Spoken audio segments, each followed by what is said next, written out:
There's always been downtown culture. It was rough and it was naughty, it was dangerous. You could feel this incredible energy that something was bubbling here and about to happen. There really were artists living downtown back then, and I was very lucky just to end up here. It was anarchy.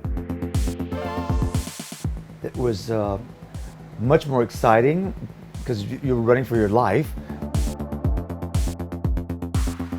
It was just a completely different world.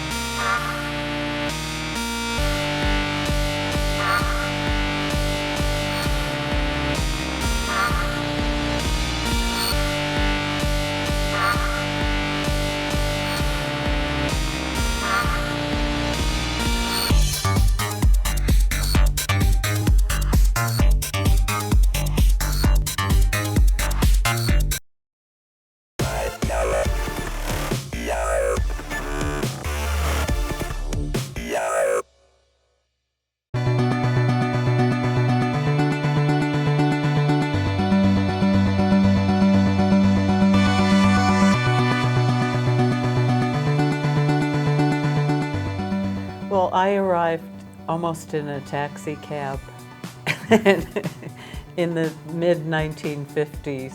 I was almost born on 57th Street, close by here. Well, I'm from a very small town, Honey Baby Boo Boo.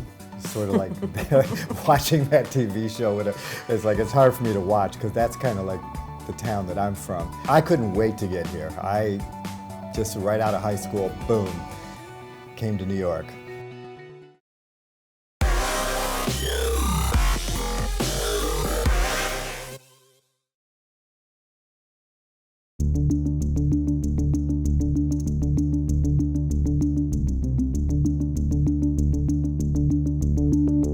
You know, I'm from North Carolina, an Army child, Fort Bragg, blah, blah, blah. 5 years old, 6, whatever, moved to Los Angeles. Went to Catholic school my whole life.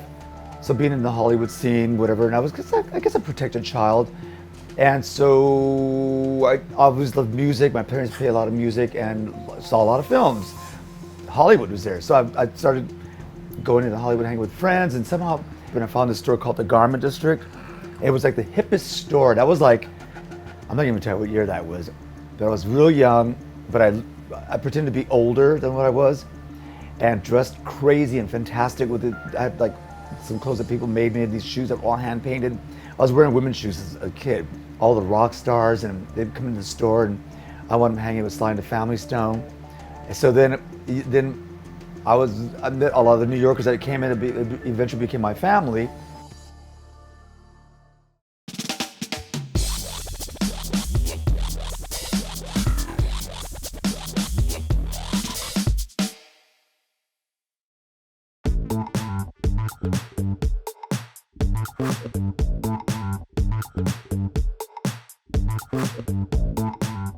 I was actually born in Gainesville, Florida, because both my parents were at the university there, and but I didn't grow up there. And then moved to Maryland when I was like 6 months old, and I grew up outside of Baltimore.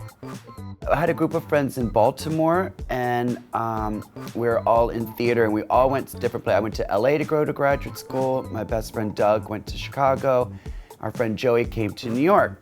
And then after Doug finished school in Chicago, he moved to New York. And one day they called and they're like, oh, we're gonna start a theater company and I'm writing a play and you have to come out and be in it. I was like, okay. And I moved to New York in 1992. And so I kind of came out on a trial basis and then ended up staying.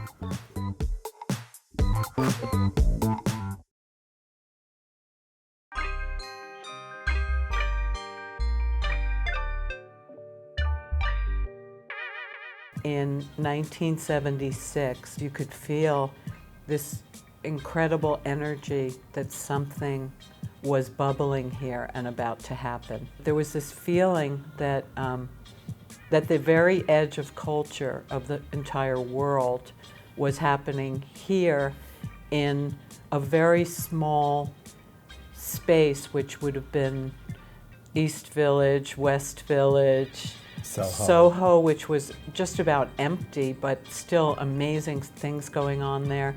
A little bit of what came to be called Tribeca. It wasn't even called that then. I came to New York to go to art school, and I went to the School of Visual Arts, and was really just lucky enough to live downtown, live in the East Village and Tribeca. I used to live at Franklin and Church Street in a loft that was $350 a month for 3,000 square feet with 4 other people. Twyla Tharp was upstairs, and there really were artists living downtown back then, and I was very lucky just to end up here. And I came here in '76 with Kim Hassright from Paper Magazine, started working at Fiorucci, and that was like the hippest, newest, incredible thing in New York. The movie stars, even the mamas and the papas, they would walk in to the store and say, "Oh my God, what are you doing here?" So that was like my house, my playground, again, where I was selling and on the streets, then out to nightclubs. But my first days in New York, I met Debbie Harry, Klaus Sperber, who also became Klaus Nomi, and the list goes on and on and on. And then it was the beginning of disco, and then I went to London for the new wave scene and met the punks there, and came back to New York and dressed as a punk, and I had my hair dyed bright pink. No one, when I came to the plane, people were literally freaking out with me. People were throwing rocks at me, going crazy. I was walking around in Seditionaries outfits with like the wrapped and zippered and pins, and people were just literally screaming at me.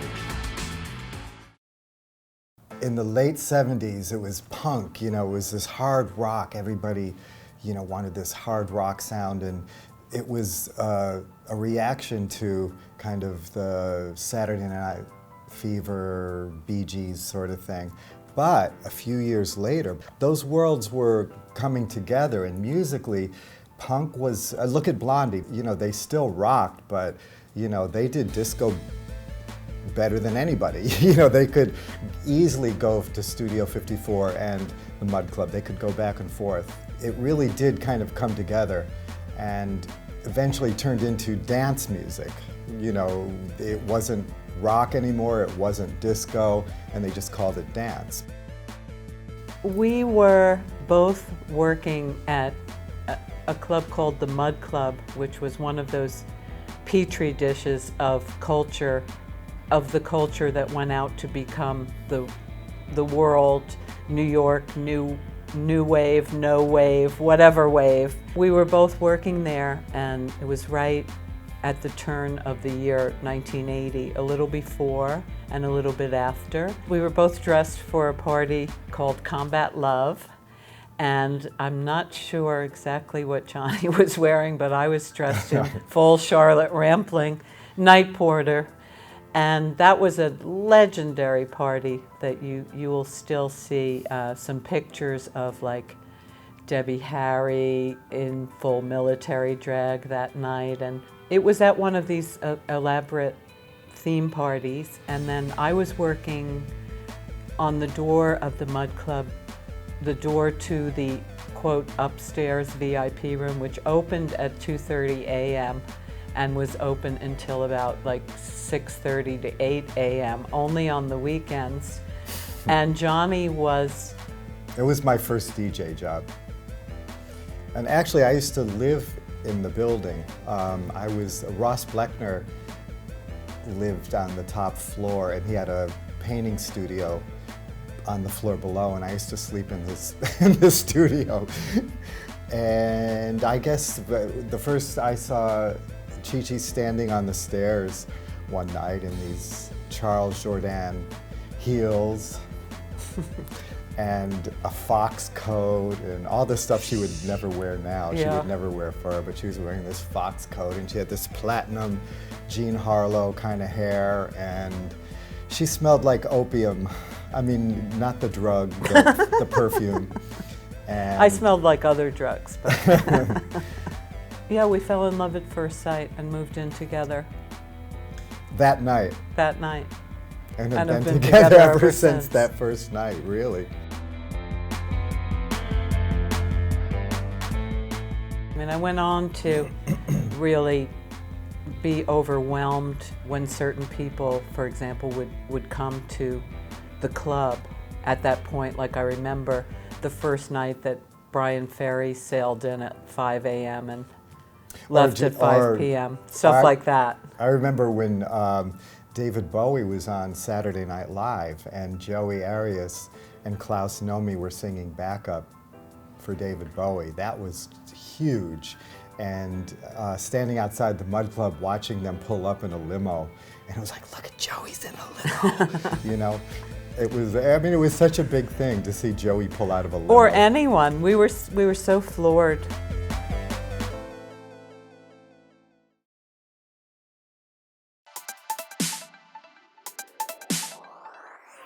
Then I found myself doing drag, and that was a mistake that happened going to an art party with Warhol and Truman Capote and Kenny Sharp and Keith Haring, and so part of the invitation was you had to go in drag. And I really hated drag, and I got dressed in drag and went there as a character I dubbed as Justine. And when I walked in there, everybody said, "Oh my God, you have to do drag." It was a latex top that I bought in London. It was like a vest.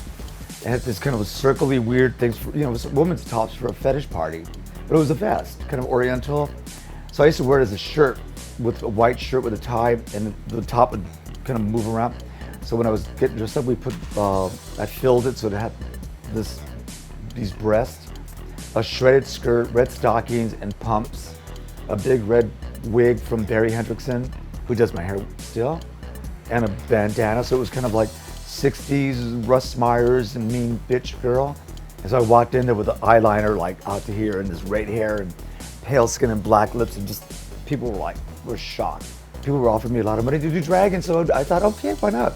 The money's great, and it's putting me in a different level, and it's an art form, and so I just started using it. And I started telling people that drag was a punk of the 80s, or drag of the 90s, or something like that. Johnny Dinello in those days, I think he had a record out, and it was becoming the big star, and he was doing all these shows, and it was an honor to meet Johnny and kind of hang out. We weren't very close, even though I was closer to Chichi in those days. The first event that I ever did of any size was in the enormous Bonds International Casino in Times Square, where the Clash played their 3 weeks of shows right after and tore the place up. And that was a party called Hollywood Babylon that I had an idea for and was going to do in the backyard of the Little Jefferson Theater, which I lived upstairs from at the time on 14th Street. And Johnny and I went out one night and we met John Addison at the newly opened Bonds. And John Addison who was the owner of Bonds, and also New York, New York. And after that night of just meeting him, he wanted to take on doing the parties. That party was done in Times Square with a $50,000 budget, which was like having a $500,000 budget now. The Lounge Lizards played, many stars of David downtown, McDermott. uptown, and every town mingled, all dressed for the Hollywood Babylon theme. And that's an example of how those boundaries were at the time very, very soft. They would have these theme parties, and so would the Mud Club, and so would other bigger gay parties, and so forth. And that device of a theme party is something I think that is a thread that goes through everything, and allowed us to go do this enormous event in the middle of Times Square, but have it feel like us. I mean, the Mud Club was kind of a nursery for that, for the theme, the idea of theme parties. Like there were theme parties, like Chichi said at Flamingo, but that was like The black white, party. the black party, Yeah. the white party. The Mud Club, which had this punk sensibility, would do the Joan Crawford Mother's Day party, or the Nuke 'em till they glow, Nuke 'em till they glow military party with a Cambodian village on the second floor bombed out. I mean, it's just crazy, it was just, and they would take the idea of themes but really, run with it.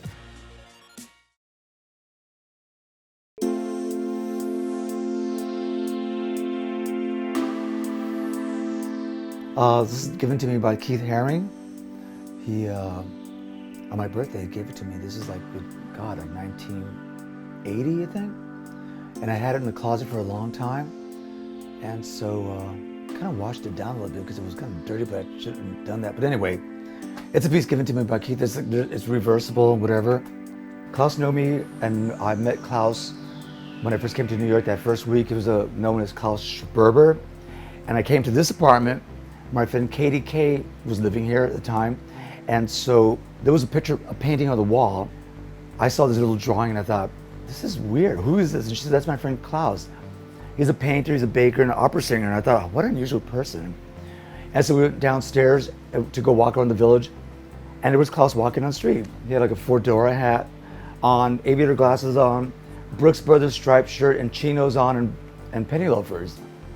And it just looked so unusual, but he's not the Klaus Nomi that people were like, think like, punked out or in leather. He's very, very kind of boring looking.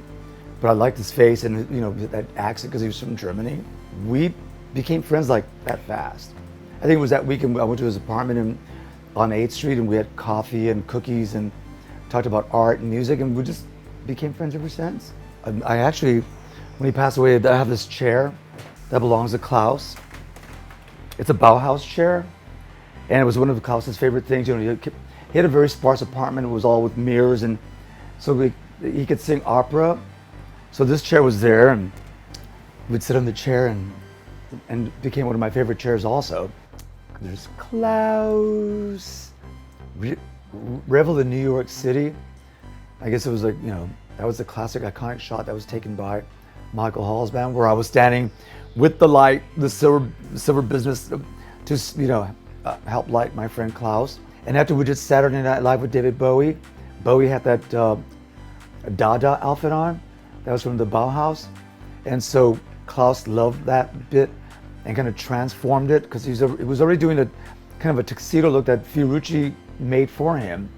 So then he morphed the look into the tuxedo into that, and the success of Klaus, the success of like the new wave scene, Keith, Kenny, Jean-Michel, and John, just to see this fun group explode and become superheroes. But then that superheroes also got a black cloud over it, and, AIDS, and it was like somebody was saying, you're not supposed to make it so fast.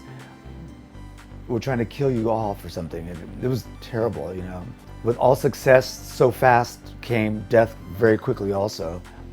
As the 80s went on and we saw so many of the people that were so important to us disappear. Like one night they would be out doing a show in the club, and the next night they'd be gone because people were actually still dying that fast.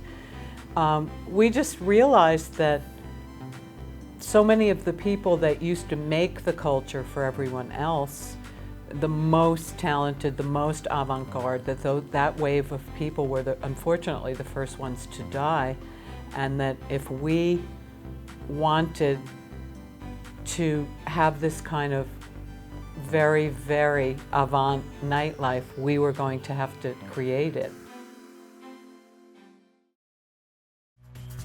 I moved to New York in 1992. I was definitely really aware of like danceteria and these parties, and I was like, oh, it would have been so fun. And Boy Bar was like a big popular Thursday night out. And then Mark Berkeley, who was a club promoter, kind of had the reign on with Peter Gatien, and all those clubs were going on, like Limelight, Palladium. Well, it was really, really a different New York City. It was just a completely different world. There were hundreds of drag queens and like doing different things, and I wasn't sure that that's what I wanted to do as a career. And I moved here really to do theater. And so we started this theater company, and I was playing the leading lady, but I was also still auditioning for shows and stuff, and I hadn't really started performing like in bars and clubs as Sherry Vine. And then it just kind of like transitioned and segued into that. And Doug, who was my best friend, was the one who was like, I don't know why you're fighting this and not embracing this. You know, you do something that different than what a lot of the other drag queens do, and you should just do it. It's better than waiting tables. And I was like, yeah, maybe you're right. And so once I kind of like let go, and then I really was really happy.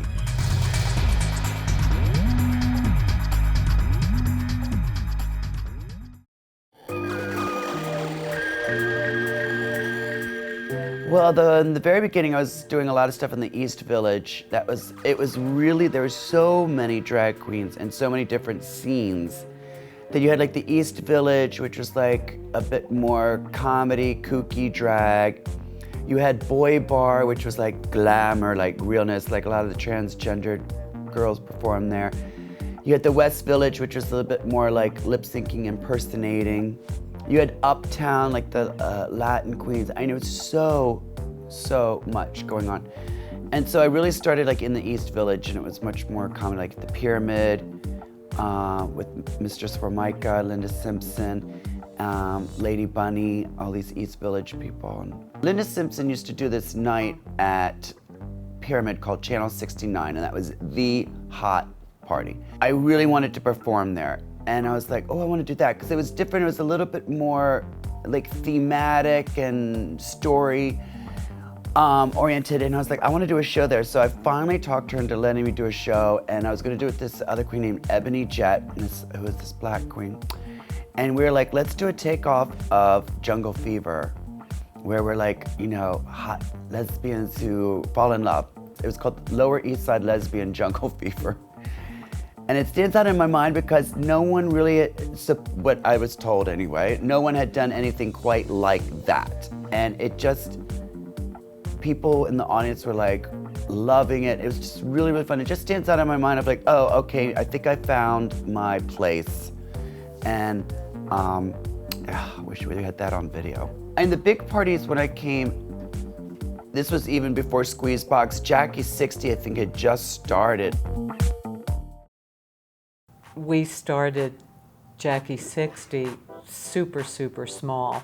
Just a couple of tables of people at Nell's passing a microphone around with this minuscule budget to have a show or two, and took it from there. It was called Jackie 60, you know, for a reason. I mean, it was never Johnny and Chichi presents. It was like Jackie 60, like Jackie, so who's Jackie? And then the answer was, we're all Jackie. Being this little tiny germ of an idea on this little postage stamp size, but saying this is going to happen every week, and it's always going to be around a different theme, and the shows and our $20 worth of decor that we can afford to buy or make or paint or whatever, it's all going to be around this idea, and we'll play the music from it and so forth, and just take it from there. And then after you do that for a while, you become lucky enough to have people come to you with, I want to do an all drag Gone with the Wind. Well, I don't know if we created it. It was kind of like they were there. Yeah. You know, and we were all part of this community.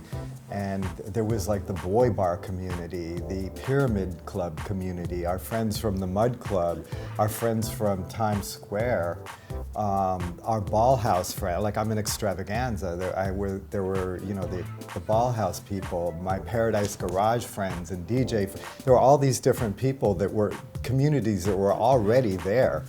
And, you know, you put them under one roof, and it wasn't just us. I mean, that's the thing. It wasn't just Chichi and I. It was a community, it was a group of people.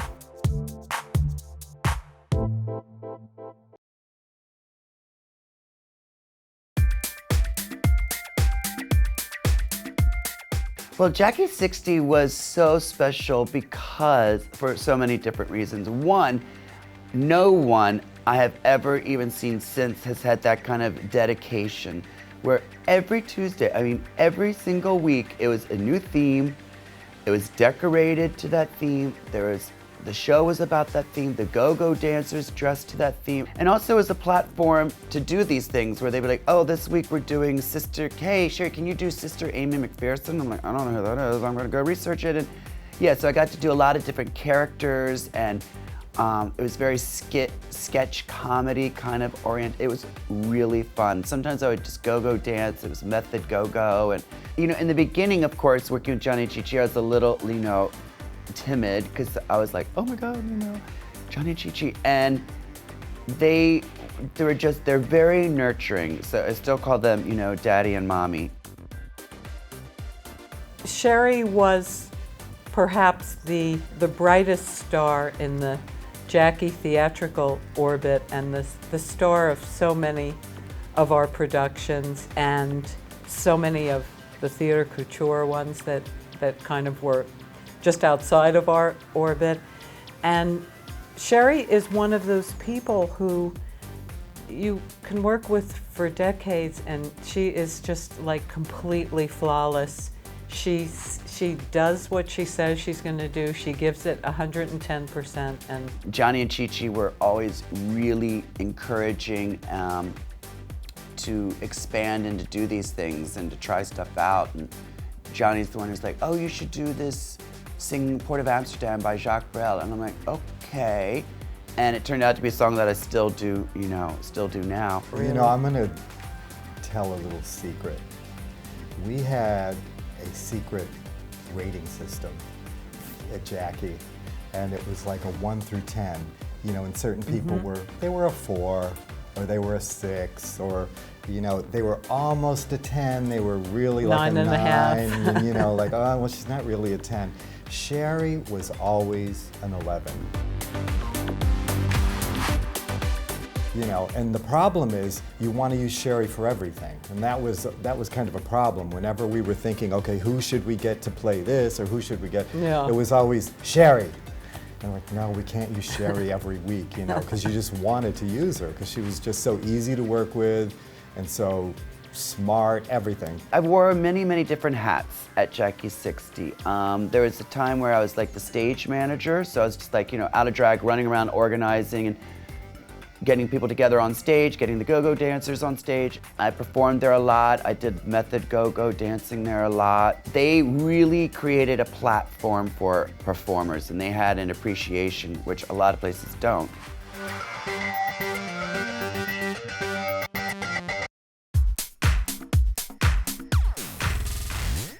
you give them this device of the themes, which we certainly brought forward with us, and show, and maybe make a few that are obvious to begin with people that are already doing something very fully blown, like the House of Domination, the fetish designer at that point, Kitty Boots, and her group of dominant go-go people, really, all female, all dressed in amazing fetish costumes that she made. So let's take Kitty and her group, and Kitty was an early producer of Jackie as well, and let's do a salute to their icon, Betty Page, who at that point her whole revival was only a twinkle in someone's eye. She hadn't been rediscovered. She was living her Christian life, and all of that was to come. Let's do a night that combines these three performers who keep meeting each other at Jones Beach when Stevie Nicks plays. Let's just do a one night of these three amazing Stevie Nicks impersonators, Dean Johnson, Joey Arias, and Wendy Wild. We didn't know that it was going to become Jackie 60, this 10-year thing.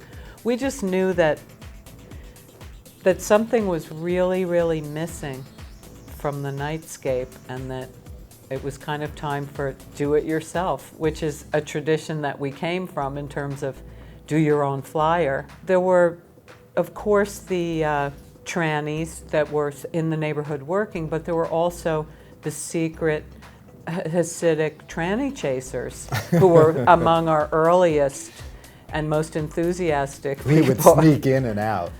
And it was fun. I mean, it was crazy. It would be packed, you couldn't move. There was like 2 little toilets, and I just remember like there was always this long line, and you know, if you were in drag, you'd cut just from like, I gotta do the show, I gotta get to the show, and even if you weren't. And you know, it would get a little naughty there sometimes. It was a really fun party. It was just so interesting.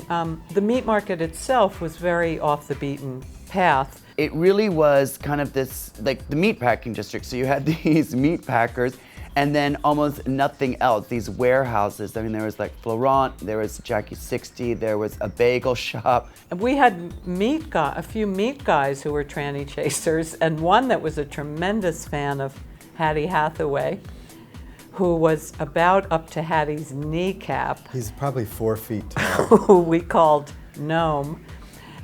Gnome, well, I don't know what he did. He might have worked as a meat packer, and he was just always kind of around at the end of Jackie 60. I have one memory of him at Florent at like 5 o'clock in the morning, and he and Joey were fooling around or whatever, and I think he was one of Hattie's special friends. And so, I mean, you had this whole cast of characters that were, it was like a Fellini movie, and it was so crazy and fun. You never knew what was going to happen, but The star system was not about money or fame. It was about kind of Being legendary at being Jackie. legendary at Jackie. Exactly. Being the gnome with the piece of meat Yeah, slung exactly. on your Like shoulder. Gnome was a superstar. Just this 4 foot tall, you know, guy at the meat market was a superstar at Jackie.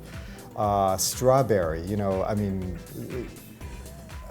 you could be just a tranny hooker, but if you were a legendary tranny hooker on 14th Street, you know, you were a superstar at Jackie. And then we might have like a deposed dictator of some country, Brazil. purportedly, I never saw it, doing cocaine in the alleyway until, well, entering the club at say 4:15 a.m. and exiting way after the cleaning crew. So it was that total mix of things.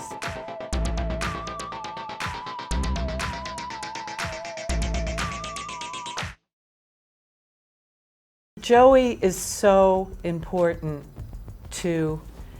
he's so important to the entire evolution of Jackie, and actually he did a show or two right when we were moving this infant Jackie at Nell's, and just sort of gave us the money to help with the move. You know, I mean, you can't be more family than that.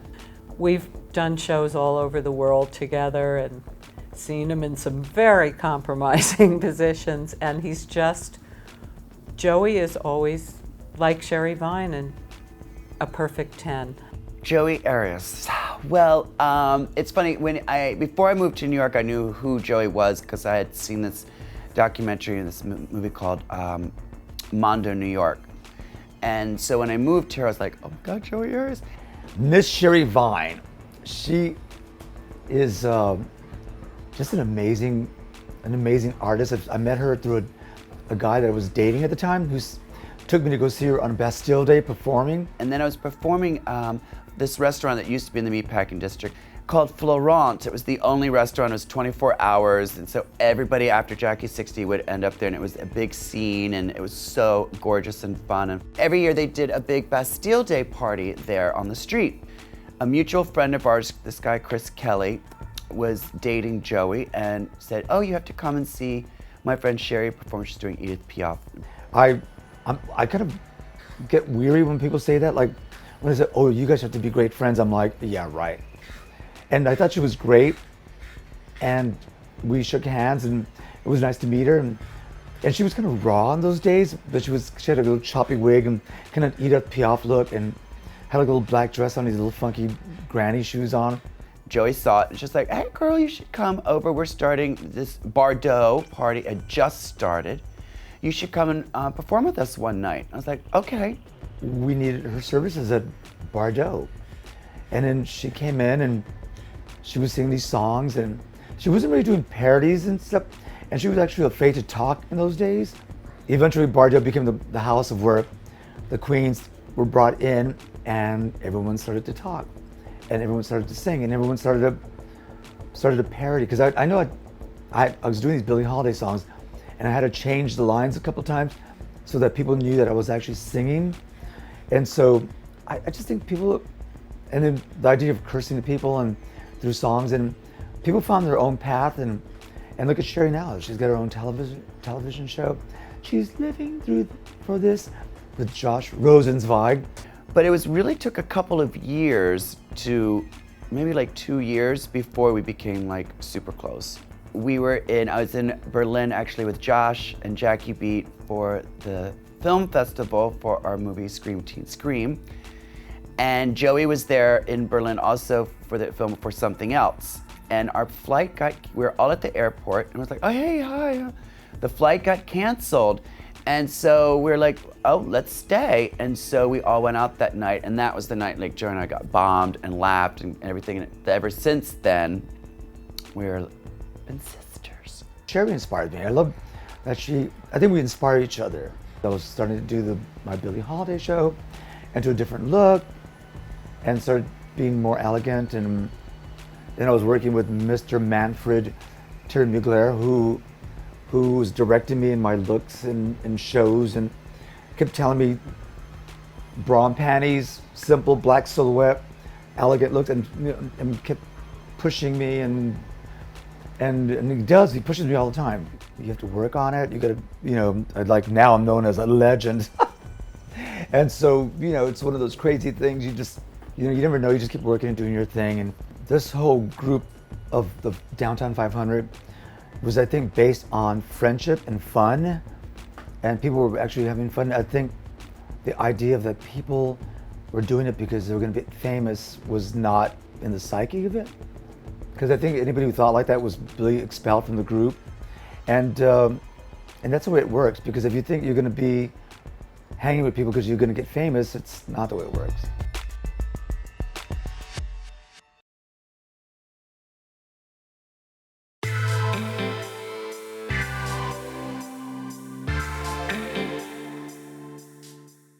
We had done Jackie 60 from late 1990. It was then 1999. And through the whole course of Jackie, we did 450 editions. It was still uber popular, and we had never really had that problem in nightlife or known of it really, where after that many years, it was still popular, but it had become almost like Mama Leone's, like you must visit it when you're in town. It was part of this kind of path that people had to visit. And so we realized that we were going to have to decide to close it, to end it. And then we saw that the century was changing.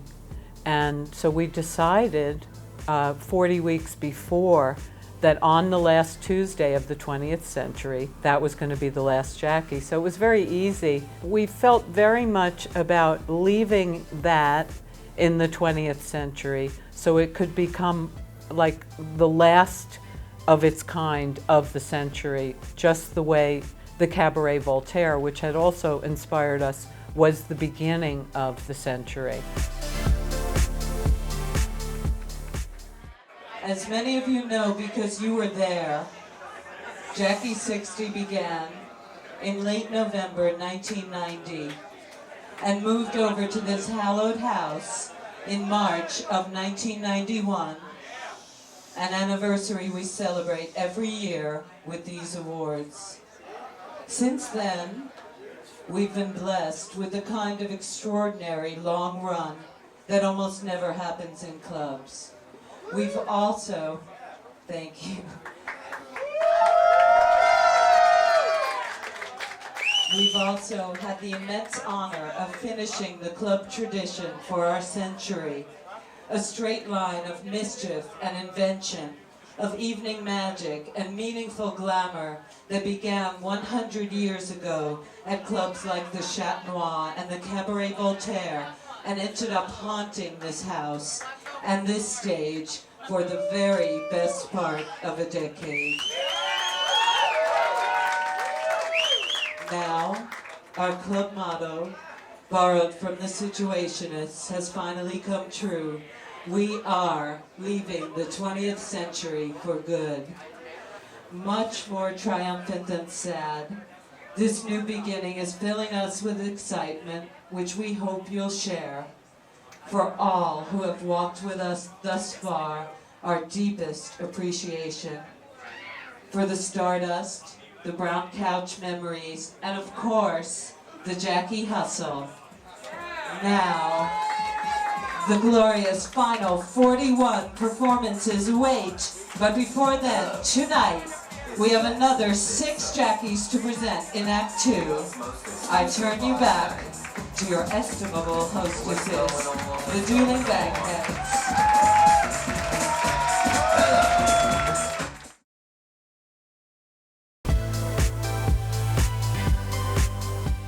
Everything in New York changed, the nightlife changed, and the internet definitely had a big effect on the nightlife. And then Giuliani was the big, nail in the coffin.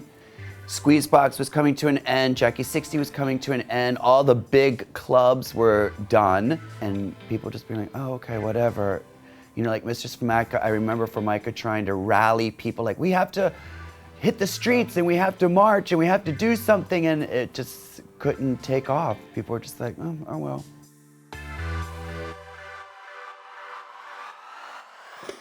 It was horrible. I mean, I remember that they were really, really cracking down on the gay parties. And they said that it wasn't just the gay parties, but it really was. The fire department would come at like midnight or 1 o'clock in the morning, turn the music off, turn all the lights on. They would line people up on the wall and search them for drugs. And it was really weird. It was like, are we living in this like fascist, like what's going on? This is New York City. And then gentrification started. It started changing everything, and easier for people to move into, but it kind of ruined the funkiness of the neighborhood.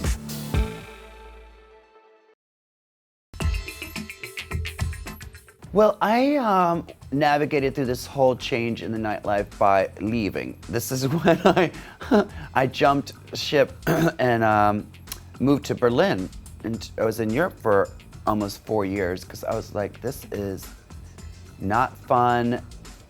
I just needed a change, and it was time. It was the perfect opportunity, like, okay, let me do this. And then I came back, and now, I mean, nightlife can be fun now. It's not the same, I don't know if it ever will be. I mean, it was anarchy. I mean, of course, people having sex and doing drugs everywhere in the clubs. I mean, that really was happening, so I could see why the city might have a problem with that. But still, sometimes I go to parties like in, Kansas City or Alaska. I did a show in Anchorage and went to the K Club, and I'm like, all right, why is this crazier and more fun than a club in New York City? I still see it happening around the city, but unfortunately, almost not at all in Manhattan. But when I go out to places like, for instance, the Red Lotus Room, and see, like in one of the big shows that someone like Eric Schmallenberger might put together, or Muffin Head, or... I think Chichi nailed it. You see it happening, but you don't see it happening in Manhattan. It's in Brooklyn, it's in, it's at the spank parties in some loft, some warehouse. It's at Daniel Nardicchio's parties, his, crazy Fleet Week party sponsored by Fleet Enema. People are still doing it, but Manhattan is sort of dominated by bottle bars and big clubs like that. So those kids are not spending, $750 to buy a bottle of vodka and sit on a couch. You know, the creative kids are out in Brooklyn or different places now, but they are still doing creative things.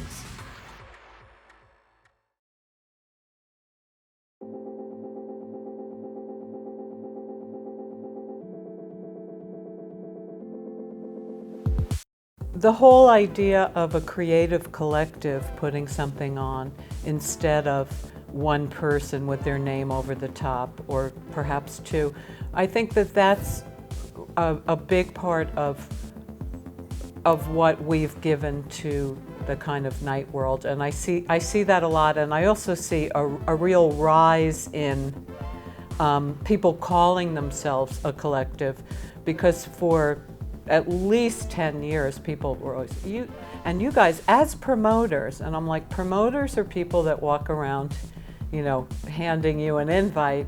You know, we're producers, we're a collective. And so that's one place where I really see it. And another thing that I'm always so touched by is how much you'll see people saying that our work, which they found out about in the early days of being online, or that they collect old Details magazines, or whatever it is, that they were inspired by us, or by, say, my poem Take Back the Night, or so many things, and this is why we did this night in Pittsburgh. And that is the greatest compliment that you could ever get.